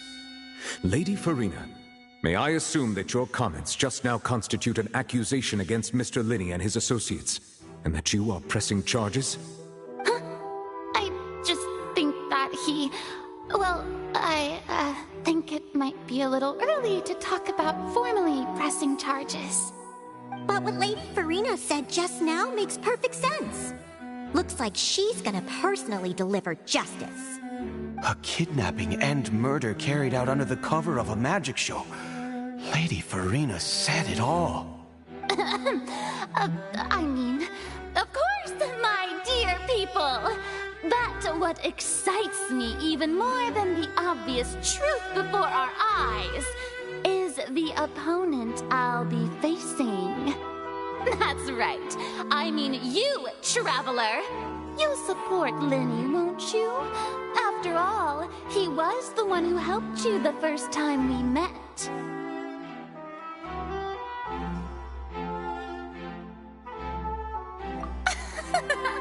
Then there's no problem at all. You know, the Traveler and I already had a duel the first time we met. But But with Linny's help, our little duel ended in a draw. But draws really are the most boring possible outcome. So, no more draws. Between the two of us, there must be a clear winner and loser. And what better place to hold such a riveting showdown and decide the true victor than here, on the grandest of stages, the Opera Epiclese. Huh? It wasn't a draw. She obviously lost last time. I understand. Charges have now been pressed, and as such, a trial is in order. Well, Traveler, seems Lady Farina has set you in her sights. But putting her dramatic rhetoric aside for a moment, I would like to ask you, are you willing to act as Mr. Linney's attorney and defend him in this case? Very well. The trial will be held a day from now in the Opera House. Both sides may investigate the scene to build their cases and search for the truth.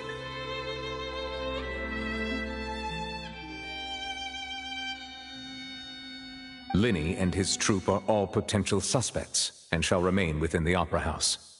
The audience may begin to leave in an orderly fashion once they have been cleared by the guards.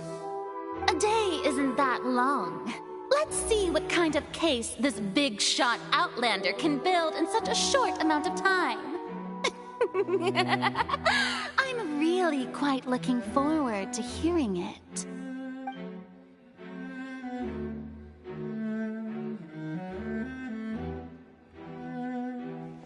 Linny!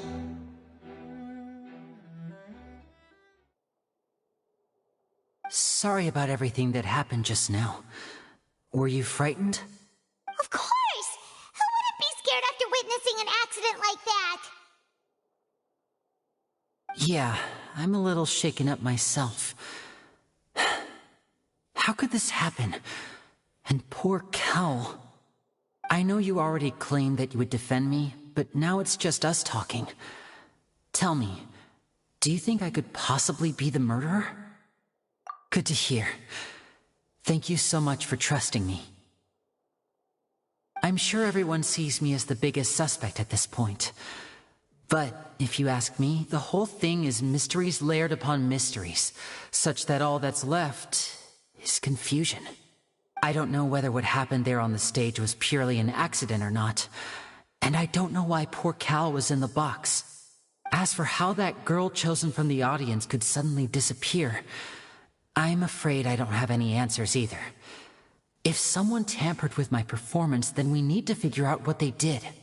Even a skilled and knowledgeable magician like myself couldn't pull all that off in just 1 minute.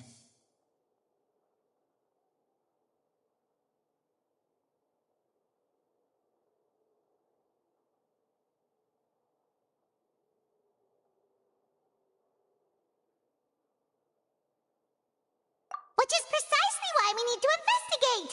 As this book says, the impossible could not have happened. Whatever happened must have been that which is possible.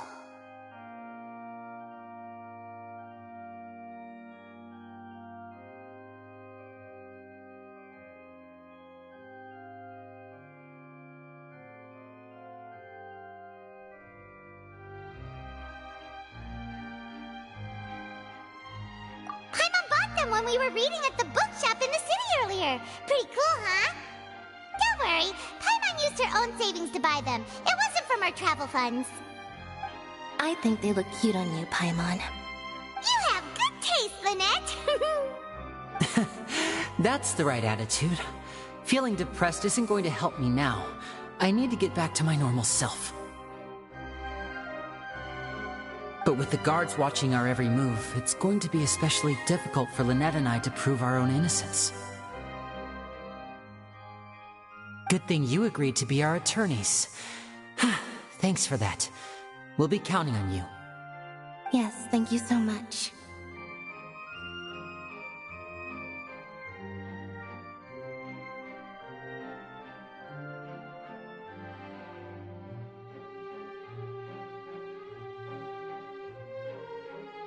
Yeah, just leave it to us.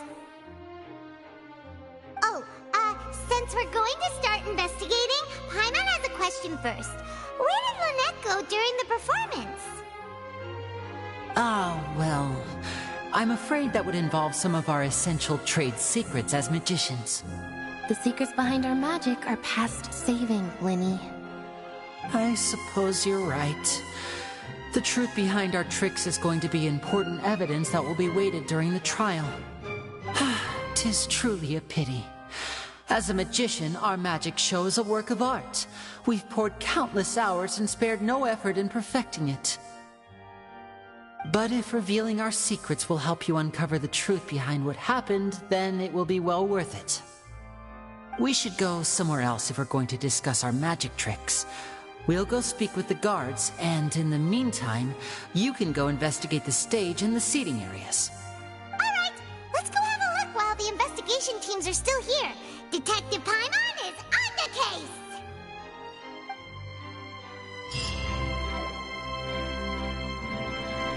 Hello, officer. How's the investigation going?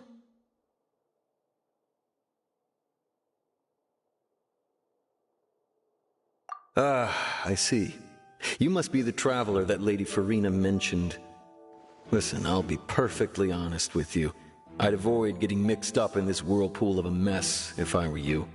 Huh? What do you mean? Come with me and you'll see. The deceased is one of Linny's assistants, named Cal. Even though he hadn't joined the troupe long, he was hardworking and everyone generally liked him. The assistants are usually in charge of setting up and inspecting the props, as well as assisting with the show and keeping the crowd engaged. As you probably saw when you were in the audience, the water tank suddenly fell and smashed the box with Cowl inside it.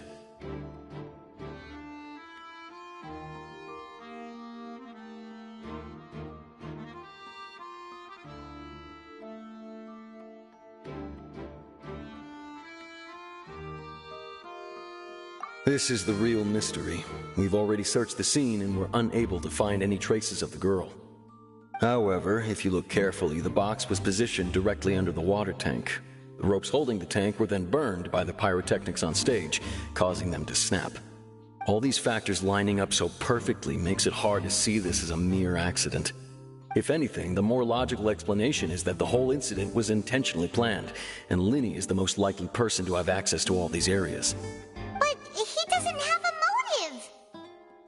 motive! Are you both good friends of his? Well, you can't say we're good friends, but we've known each other for a little while. So in just a short time, he was not only able to win your trust, but even convince you to act as his attorneys. I know there's no such thing as magic.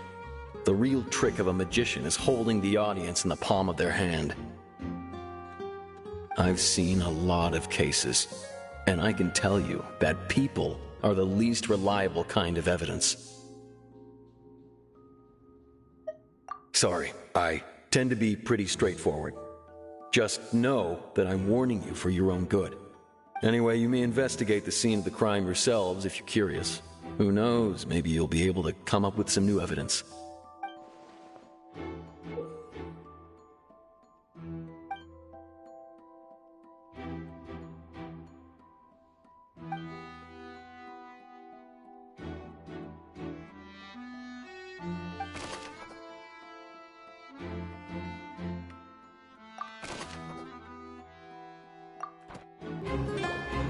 Hey, you! Yes, both of you! Over here! I've been keeping an eye on you for a while now. Huh? You mean us? That's right. If I'm not mistaken, you're also among those who wish to cut down the thorns and pursue the truth. No? And by the looks of it, you're not from Fontaine. Well, you're right on the moor about that one, but who are you? Have you never heard of the Spina di Rosula? From mediating disputes and providing protection to solving conundrums, you name it, Spina di Rosula does it. And I, Navia, have the honor of being its renowned president. Though those who play by our rules call me boss. I'm Silver, her attendant. Pleased to meet you. And I'm Melus. Demoiselle's various daily needs and affairs are under my purview. Huh? Boss? Demoiselle? What gives with the names? Well, I am the second generation president. Melus and the others are still used to my previous title. My apologies, Demoiselle. Should you prefer, boss, I will endeavor to use that instead. No, no need. You don't have to call me boss. Just Navia is fine. Okay, if you say so. Not that we're members of Spina di Rosula anyway. All merely trifling details. Never mind. Now, back to the situation at hand. That's right. I've always kept an eye on the serial disappearance cases. My interest stems from a matter back from my father's time. Judging from the look of things, I find Linny an unlikely mastermind. Really? We think so too! That's why we're looking for clues now. But how did you come to that conclusion? Intuition, naturally. My unparalleled intuition. Farina sure was quick to point the finger at Linny without any decisive evidence whatsoever, wasn't she? But that's not uncommon for her. If you remember, the Justice had to interrupt her and ask if she was pressing charges just to keep her from getting carried away. Anyway, a trial begins the moment someone levels charges. And, of course, there was no way Farina was going to back down in that situation. Sounds more like you just don't trust the Hydro Archon. Well, what's your opinion? I must admit that she can be interesting at times, but liking her doesn't mean that I'll blindly agree with her. All right, I've answered your question. Now, it's time you answer mine. Wait a minute! Did that answer count? Well, I say it does. But don't worry, you won't hear any pointless questions from me. In your opinion, do you think it's right to treat a trial like it's an opera?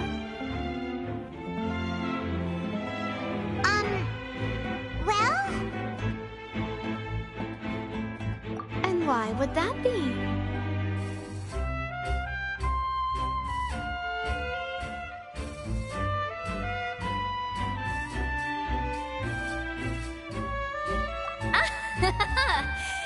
See, Silver and Melus? I told you they'd be different. Most astute of you, Demoiselle. I, too, think that the Traveler's response was most excellent. No matter how wonderful the script or how fervent the audience's expectations may be, the trials that go on stage here must be based in fact. And if that can be done, boss, then... All right, that's quite enough, Melus. Anyway, I like your answer. You pass with flying colors. Now, I need to make some preparations, following which our joint investigation shall commence. You two shall be my assistants. Wait! Since when did we become assistants? Oh, well, I can be the assistant, sure. Or your companion, if you like. I'm really not that fussy. That's more like it.